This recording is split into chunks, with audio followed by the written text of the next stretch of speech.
This is what separates a psychopath from someone who is reactively violent. The person who is angry doesn't want to be weak, and they need to act. So then their brain says, no problem, bro. Let's get anger, let's get violent, and then we will be strong. And my role here is to help y'all understand the violence in yourself and the violence in other people. Hey y'all, we're about to dive into a sensitive topic, so please remember that nothing on the channel is a substitute for medical care. If y'all are dealing with the topic of today's video, please consider seeing a mental health professional, and if y'all are dealing with something that's less severe, check out things like HG Coaching or Dr. K's Guide to Mental Health. So sometimes when I come on the stream, I get to talk about something that excites me. There are a handful of times, though, where I stream about things that are not pleasant. Where we have this skill set, right? So I understand something about neuroscience, something about spirituality, something about clinical medicine, and things in the world happen that are bad. And it's really important for us to use this, breadth of knowledge that we have to try to understand how to improve ourselves, how to get better, things like that. But I think there are some times where we can use this breadth of knowledge to try to understand like really bad things happening in the world. And today is one of those days. So today I'm going to talk a little bit about what happened with Raja Jackson. I have a certain impression of it. And I think it's a really, really, really great example to illustrate certain principles of how people become angry, how people become violent, how people lose control. And I think this is really important for y'all to understand because this could be someone in your life. This could be you. So a couple of other things that I want to be super clear about. This is a discussion, this is basically a lecture I put together about understanding anger and understanding how people become violent.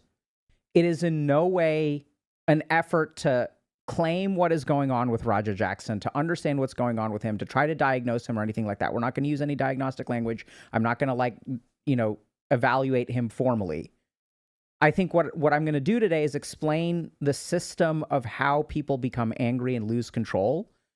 And I think what's really what I saw when I started seeing some of these clips was like, holy crap, this is such a great example of these overarching principles of how anger works.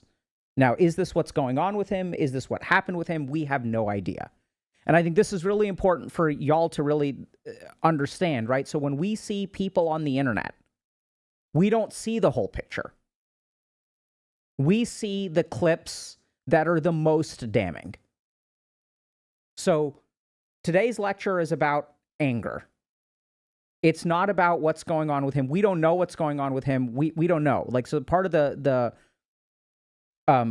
challenging and awesome thing about being a psychiatrist or a mental health professional is you sit down with people, and the whole point of like taking a clinical history is that you get a complete sense of who they are, not just a string of their lowest points. At the same time, I think some of the clips that we're going to show you all today, I think are really illustrative of particular principles. Now, is this one-to-one what is going on? Not necessarily, right? We don't know that. We would only know that if we sit down and talk to them. And I don't think that that's a good idea either. Sometimes people will say like, oh, you should talk to this person, you should talk to this person. So one of the principles that we have when we talk to people is we don't want this to be harmful to them. And I have to imagine that any kind of conversation about this sort of thing, I'm not saying that the person is good or bad or whatever. It doesn't matter whether they're a criminal or we don't care. When someone comes on the stream, we don't want to put them in a position where they could potentially hurt themselves. And I can't imagine there is a scenario in which any kind of conversation can be had where this person does not potentially jeopardize themselves from a legal perspective. So after all the legal stuff is solved or whatever, after everything is resolved, like then absolutely we can have conversations. It's a great idea. But be careful about the way that y'all judge, and be careful about the way that you judge, especially the lowest points in someone's life, right? Because that's what we're seeing. So I want to start by explaining what goes on with anger.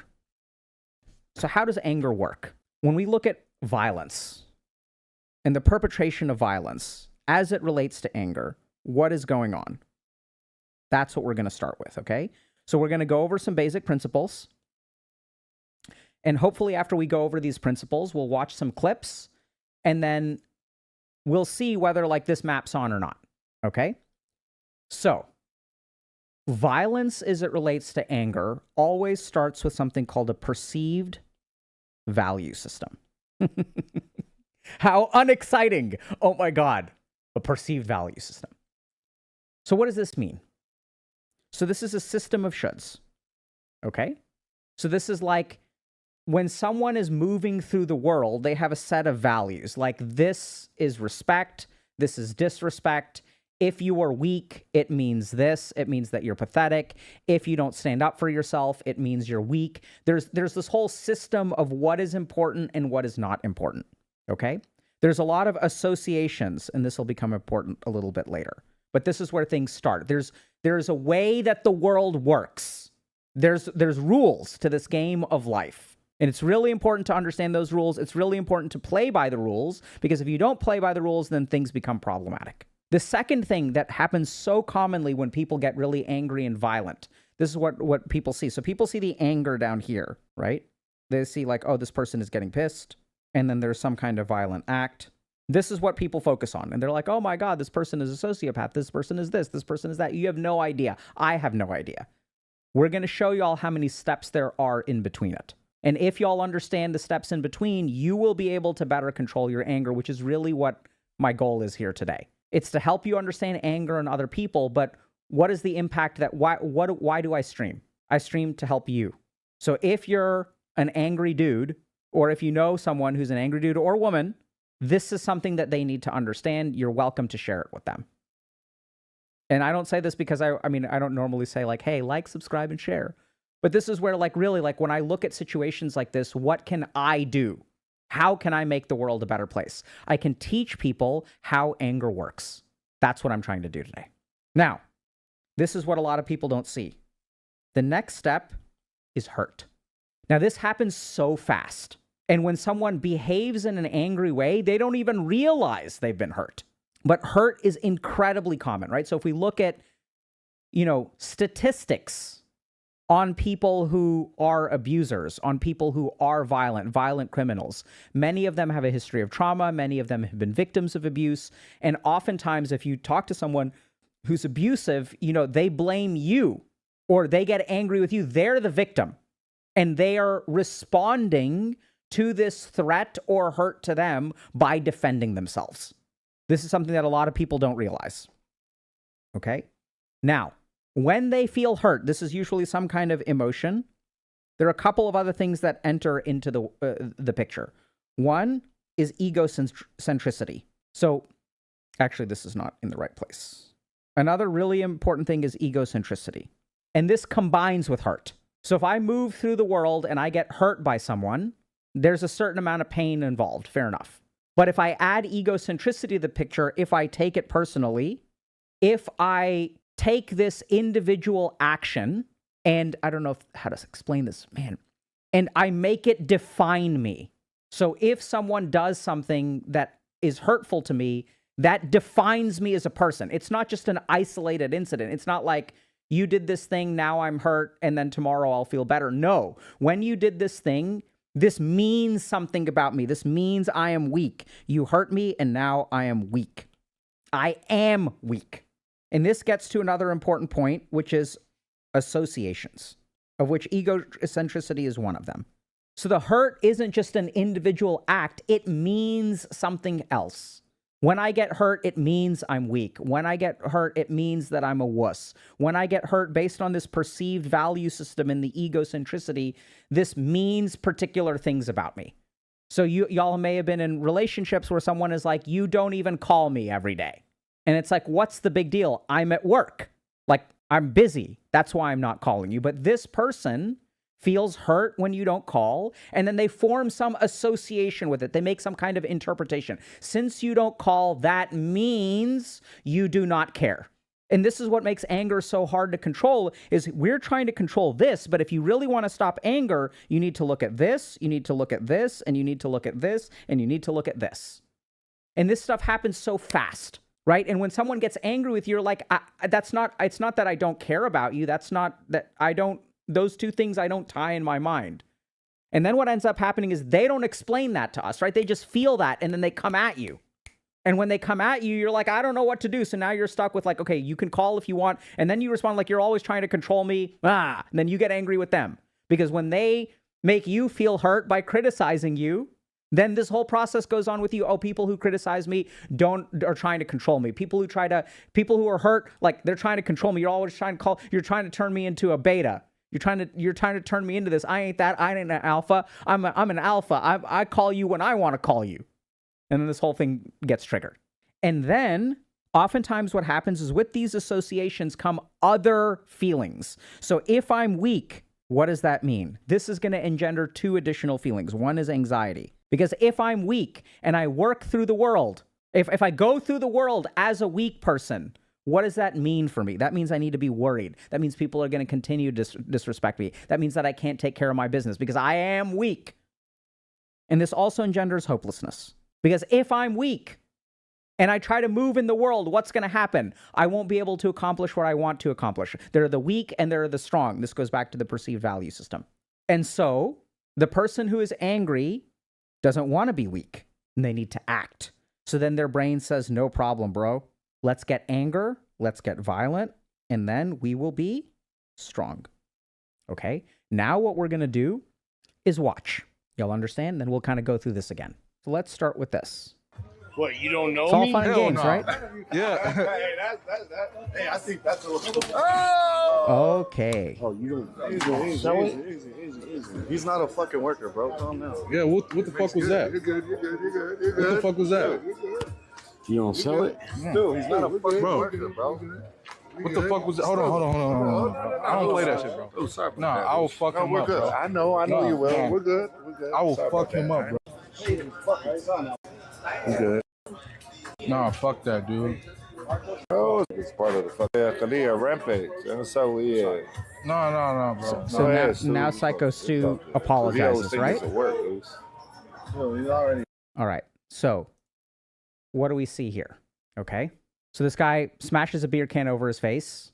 He's backstage. He thinks that he's just starting some drama, right? This is like creating drama before you go into the ring. It's a prop beer can, right? So this is like something that they do apparently. So he's in a professional area where wrestlers use props and stuff like this to create drama, create hype.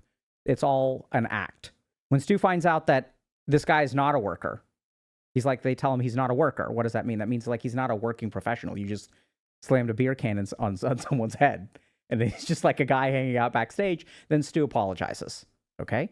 So let's try to understand a little bit more context. But all I'm going to say is that my son hasn't been the same since his mom got murdered. It hasn't. And I know that. And I've been trying to be there for him and, make him laugh and cheer him up and everything. But I'm not a psychiatrist. I don't know what the fuck to do. And, I know my kids. He hasn't been the same.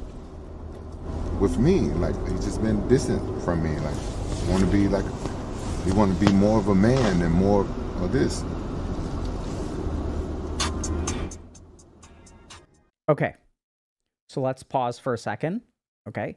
So what are we seeing here, right? We're seeing hurt, presumably. Right? So this person has disrespected him. And then we're seeing there's some other factors involving potentially not doing well. And then now we're gonna look at perceived value system. I can't pay with this thing? No, I don't, Don. I just want to say what's up. Do you tap people on the back like that? Sorry. Bro, that's rude as fuck, bro. I'm so sorry. Nobody like that. Turn around. Come here. Turn around. How you like that? I'm so sorry. Think about it. How you like that? No, I just grew up watching your fights. So you come tap people on the back like that? Nah, dude. Are you serious? Are you serious though, bro? I'm so sorry. I just want come on, come closer. That's a social experiment. Did you like that? No, not really. So why you do it to me? I just wanted to grab your attention, that's all. You can say my name, bro. I got ears, bro. All right, sorry. Don't ever tap a grown man on his back like that, bro. No worries. What's your name? Okay. Nathan. How old are you? I'm 21. I just turned 21. Man, goddamn, you old enough to get your ass kicked. Yeah, sorry. I just grew up watching your fights. You look at my son. Look the way my son looking at you. Yeah, sorry. Sorry. All right, thank you guys. Thank you.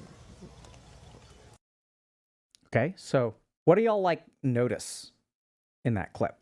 So in my experience, and y'all may disagree with me, I could be wrong, tapping someone on the back is a completely reasonable way to get someone's attention. Like, I don't know about y'all, but tapping someone on the back is some people don't like it. Fair enough. Right. But like, I don't know how to say this. Like, generally speaking, there are overtly threatening things that we can do, but tapping someone on the back, you know, is something that generally speaking is an acceptable version of getting someone's attention. But what we see here is like, this is completely unacceptable. This means something else, right? And if we wanted to know what it meant, we would really have to just talk to Rampage Jackson about it. You know, what's the deal with tapping people on the back? Like, how did you learn this stuff? But the whole point is that there's some kind of internal system of okay and not okay. There's an internal system. And the whole point is that there's also an expectation that other people understand that system. That when someone taps you on the back, it is a sign of disrespect. Right? We don't know if that's literally what he means, but he really is clearly upset about it. Right? So people are saying, okay, I was never raised to touch anyone. Fair enough. So people are raised in different ways. And then when someone taps you on the back, what is the way that you respond? What is an appropriate response? Okay? Now. Hey, yo. Did you get jumped by a bunch of dudes in tights? You said what? Your stream, you was hugging on a dude in some damn tights. Man, shut the fuck up. Man, you shut the fuck up. I looked at your stream, nigga. You was hugging on some dude in some booty shorts. I wasn't fucking hugging on nobody. I saw you, nigga. I saw you hugging on your coach. Sexual fantasy. You need to stop that shit. No, I don't got no sexual. Not around a bunch of dudes with some damn I'm at a fucking pro wrestling show. Exactly. Watch. My dad can't never call me a bitch. Straight up. How many subs to knock him out? That's a good question. I'm gonna fake crash out. All right, bet. You about to see how fake of a crash out I am. Now I get a chance to get in the ring and do some shit to him. Exactly. People think this shit's sweet. People think this shit's a fucking game. Straight up, bro. Tired of everybody fucking playing with me and shit. Think I'm always playing and shit. Call me bitch and shit. Not no fucking bitch, bro. At the end of the day, I'ma stand up for my fucking self because I'm tired of everybody fucking playing with me, bro. Real shit. Exactly. Watch. My dad can't never call me a... Okay. So what do y'all see here? Right? So what we see, like, this is really important to understand. Egocentricity, hurt before the anger. So if you're someone who's struggling with anger, these things happen so fast. We also see a perceived value system. Motherfuckers playing with me, bro. Real shit. One of them a bitch and fucking bit me. I'm tired of everybody fucking playing with me and shit. Think I'm always playing and shit. Call me bitch and shit.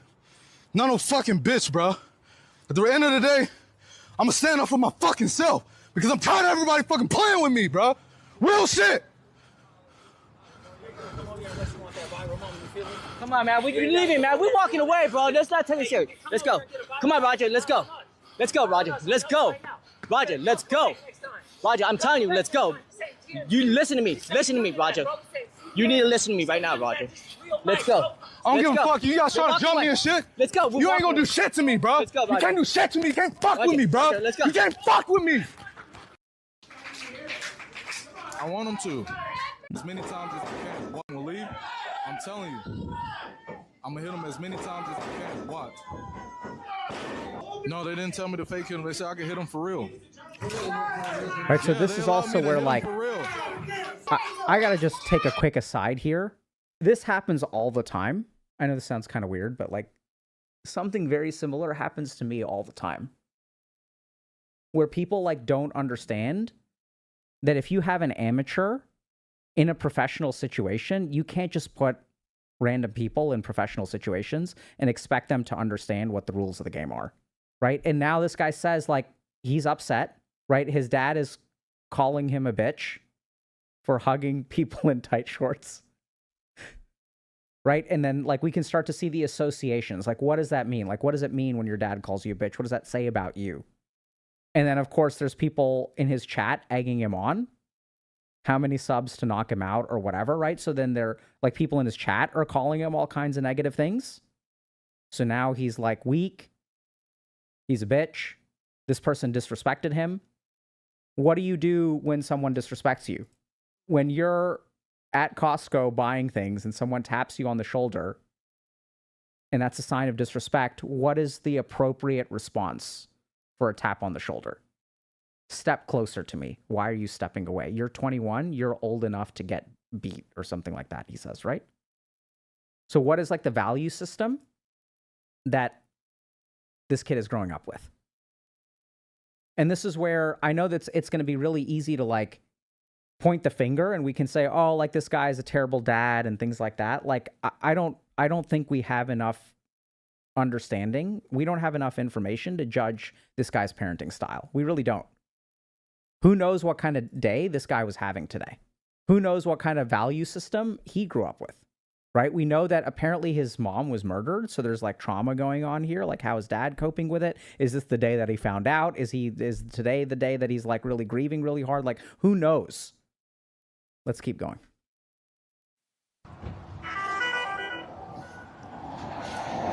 Hello? Hey, where the hell are you at? I told you to double leg that motherfucker and start welding him. I just saw the video. Shit pissed me off though, Andre. I understand that, but now they can't wake the nigga up. He's fucking in the ring, fucking flatline, bro.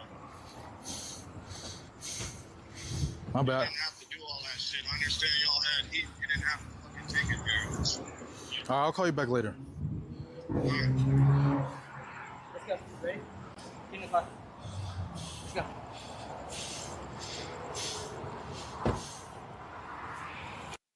So Rampage posted, I've been confirmed that this clear up some misinformation. Stuart Smith, a.k.a. Psycho Stu, is awake and stable. Raja was unexpectedly hit in the side of the head moments before his match. Raja was told he could get payback. It was bad judgment and work that went wrong. Raja is an MMA fighter, not a pro wrestler. Had no business involved in an event like this. I don't condone my son's actions at all. He suffered a concussion from sparring only days ago. As a father, I'm deeply concerned with his health and the well-being of Mr. Smith. That being said, I'm very upset that any of this happened. My main concern right now is that Mr. Smith will make a speedy recovery. I apologize on his behalf and to Kick for the situation. Now, what's going on here? So I think what we see, we don't really know what's going on. But when I see stuff like this, I think it's good illustrative examples. Now, is this really what's going on in the situation? We don't have more complex information, but if we want to understand like the basics of how this happens, if we want to understand what's going on in our life, we see this. First, there's a perceived value system. Respect. When someone smashes a beer can on your face, you don't take it laying down. That makes you weak. And there's two kinds of people in the world. There's the weak and there's the strong. And if you get hurt, right? And we can kind of hear it in Raja's words, like people are calling me a bitch. Like, I ain't going to be a bitch. I'm going to show them. There's the egocentricity. There's the hurt. Like, imagine how it feels to just be hanging out with people backstage and some guy slams a beer can over your head. Like the disrespect. And what is the perceived value system? When someone disrespects you, what do you do? Do you take that laying down like a bitch? What happens when your chat is egging you on, calling you a bitch? You going to take that, bro? You going to take it? And then your dad calls you like an hour later and is like, hey, I saw that you were doing things that are, I guess, homosexual. I'm not quite sure. So the hurt piles up and piles up. The egocentricity piles up, piles up, piles up. On a day that he's already been disrespected, on a day that his chat is egging him on, his dad calls him up. And dad doesn't know this, right? Dad doesn't know that the beer can is there. Dad doesn't know what his chat is doing, what his chat is saying, presumably.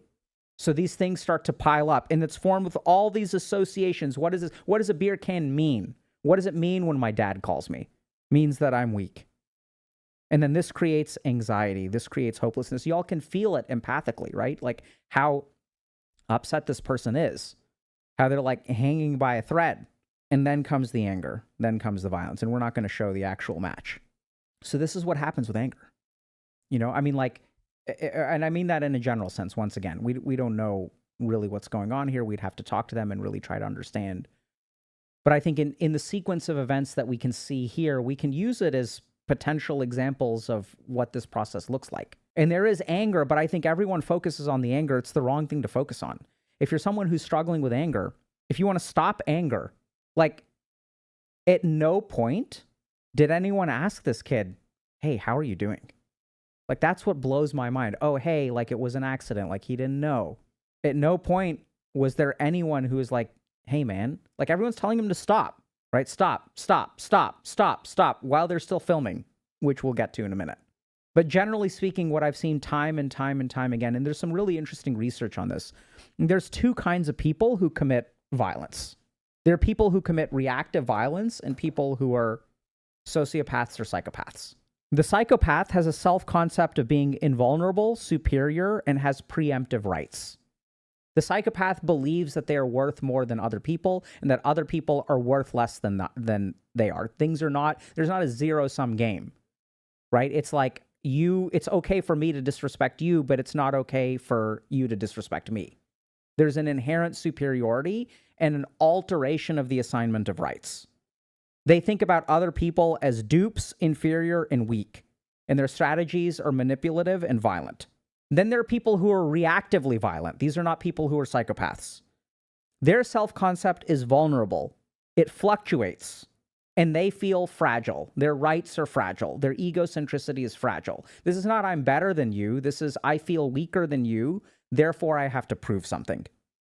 Their concept of others is hostile, oppositional, or the enemy. Do y'all understand the difference? The psychopath doesn't think of other people as the enemies. They think of them as dupes. They think of them as noobs. They think of them as weak, prey.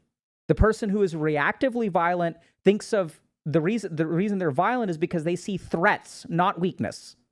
And they engage in a defensive sort of violence. This, by the way, is from a book called Prisoners of Hate, The Cognitive Basis of Anger, Hostility, and Violence by Aaron Beck.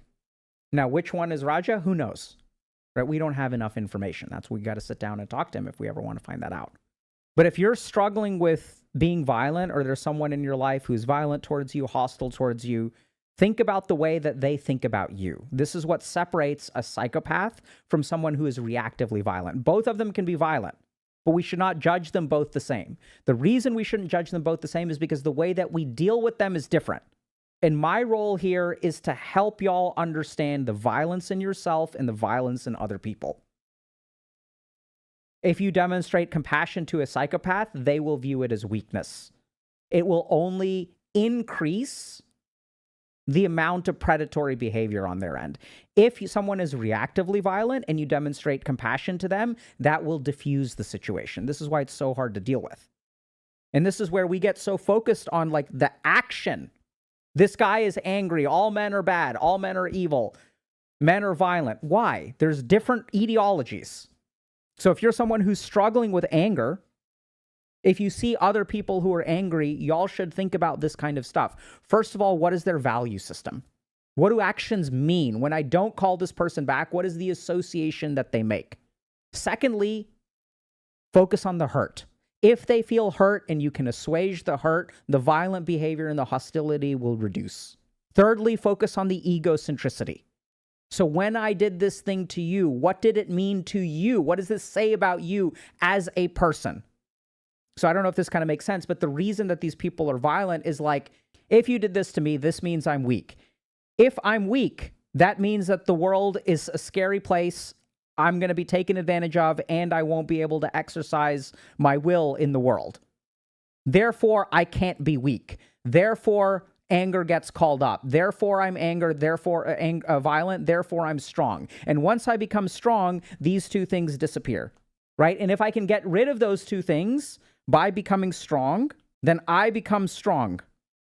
And that's what I'm really looking for. Make sense?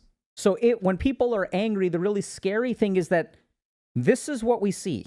This is what we respond to as a society. We are not aware of all of this. When we look at it, right, when we see some of these clips of his dad or whatever, like, we can sort of see that there's something going on with the perceived value system. When you watch these clips, like, for me, it, like, raised my hair on end. You know, like, there's something about this is, like, very scary to watch. There's something going on here. And when you get angry, the problem is this stuff all happens automatically. As long as you are blind to this, it's going to be really hard to change. And people try to control their anger, control their anger, control their anger. It doesn't work. It's in figuring out this stuff that you really get control. Now, I want to shift gears for a second, completely unrelated. So one of the things that I was also kind of thinking about is, like, you know, when my daughters are growing up, how am I going to teach them to spot a potentially abusive person? And I see all these like, TikToks and short form content by sometimes mental health professionals say, here are the signs of a narcissist. Here's a sign you have ADHD. And, a recent study found that 95% of the information on TikTok about whether you have ADHD or not is incorrect. If you look at the research and clinical work, I think there are 5 real red flags that will make someone prone to violence. So the first is that they take things personally. This is the egocentricity. So when you're talking to someone and you're like, when you do something that is hurtful to them, they attribute an intention to your actions, right? You lost weight to make me look bad. So be careful about this. There's an egocentricity and there's taking things personally. Second thing is they're selective with the kind of information that they receive. And there are studies that show that this happens at the neuroscience level, not even necessarily at the psychological level, or the psychological level as well. But they may not be capable of seeing it in a different way. So when you do something that really upsets them, they tend to ignore a lot of information. And oftentimes, a lot of what they ignore is their contribution to the situation. So they take things personally. There's egocentricity. There is selectivity of information. There is overgeneralization. So they tend to think in like broad terms, right? So there's not a whole lot of context. There aren't individual reasons why something happened. It's like a big generalization. Next thing is that they engage in a lot of denial. So if you try to point out things to them, like, yeah, like the reason that I did this is because you did this, they'll deny. And the really scary thing about this is like, this is not someone that it is easy to have a relationship with. It may not be possible to have a relationship with. So if you want to have a relationship with someone, they need to be able to hear your perspective of things. They need to be able to look at information that may be critical of themselves. Because this, I don't know if this makes sense. If they're denying everything that they did wrong and they're selective about the information, there's no way that they can improve. And if there's no way that they can improve, that means the only way for this relationship to succeed is if they're perfect and you improve all the way to perfection, right? They can't self-correct. So one of the questions is, how do you help someone understand that they're the victim of abuse?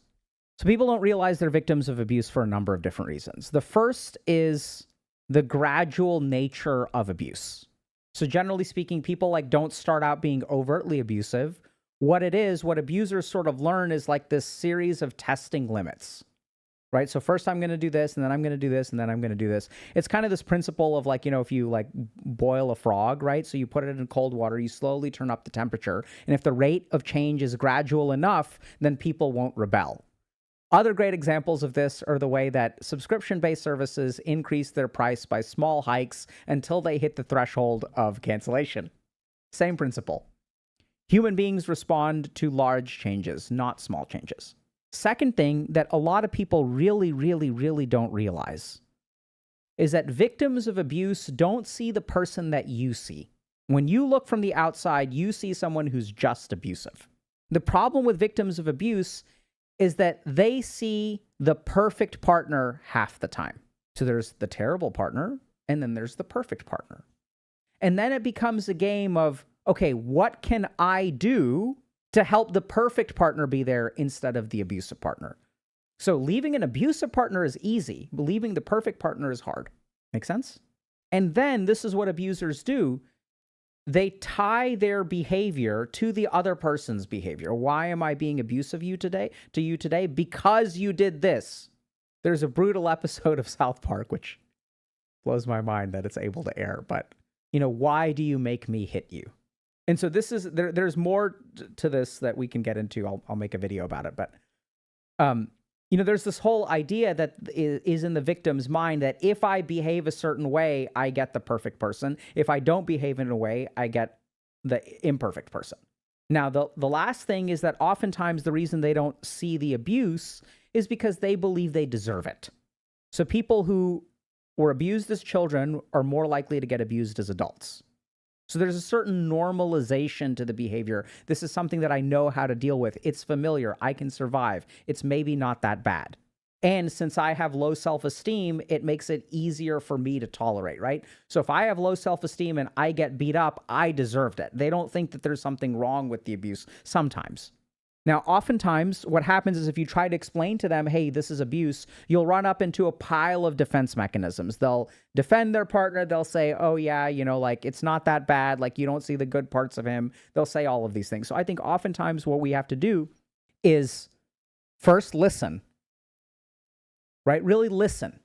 So the way to disarm those defense mechanisms is not to attack. It's to create a vacuum where they can just share whatever is going on. Try to be supportive of them.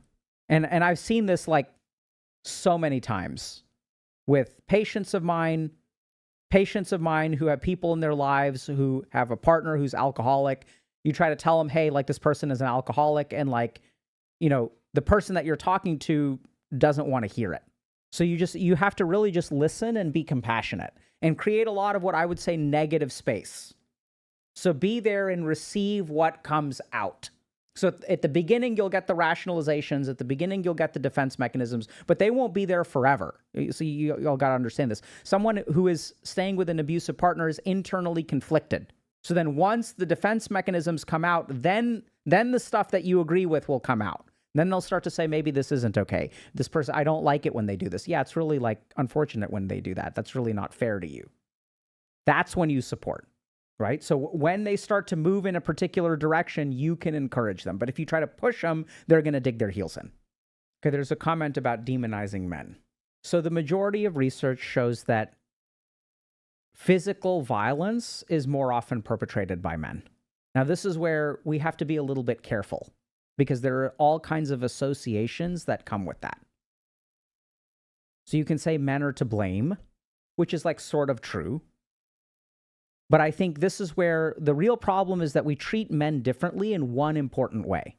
So if you look at a systemic problem, most of the cases of systemic problems involve systemic solutions. So if we see there are not a whole lot of women in STEM, then we say this is a systems problem. We don't blame the women. We don't say you're not doing a good enough job, you're not studying hard enough. We say, hey, this is a problem of the system. People don't treat women well in STEM. Fair enough.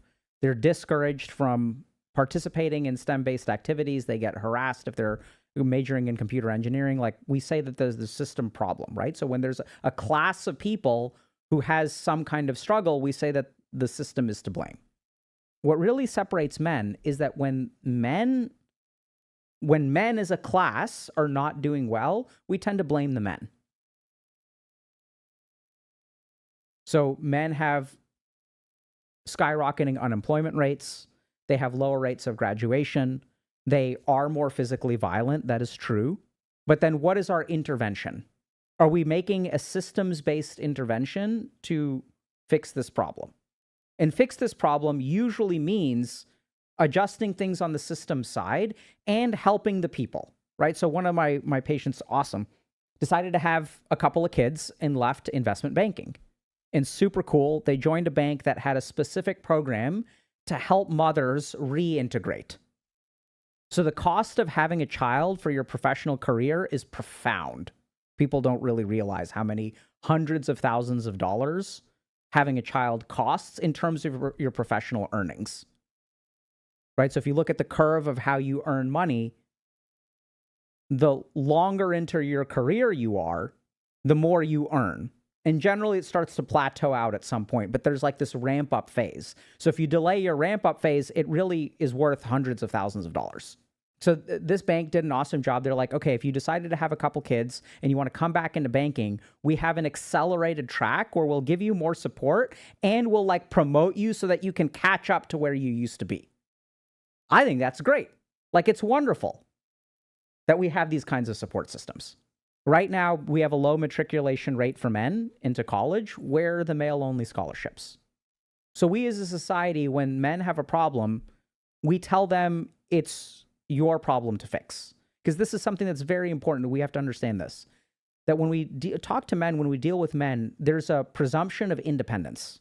There's a presumption of access to power, right? Which comes to a certain degree to the patriarchy. And everyone says the patriarchy harms both men and women. That's true. But no one actually like treats men in that way. I don't know if that makes sense. So you'll sort of say this kind of thing, but the money isn't where the mouth is. And this is where, when we talk about men being more violent, yes, they are more violent. Now, the question is, what are we going to do with that information? How are we going to address that? Are we going to say, hey, you just need to learn how to fix this on your own. You need to stop being violent, stop being a predator. We can say that, but it's not going to be effective. Or what we can try to do, and what I'm trying to do here today, is show people insight into the process through which anger and violence arise. And does this happen more in men than women? Absolutely. There are many reasons for that. One is that men are socialized. We did a whole lecture on this. But if you're experiencing a lot of anger, there's a good chance, if you're experiencing mostly anger, there's a good chance that there's a transmutation of emotions, of things like sadness, frustration, fear, into anger. Hey y'all, hope you enjoyed today's video. We talk about a bunch of topics like this on the channel, so be sure to subscribe for more. If you're already subscribed, GG, and we'll see you in chat.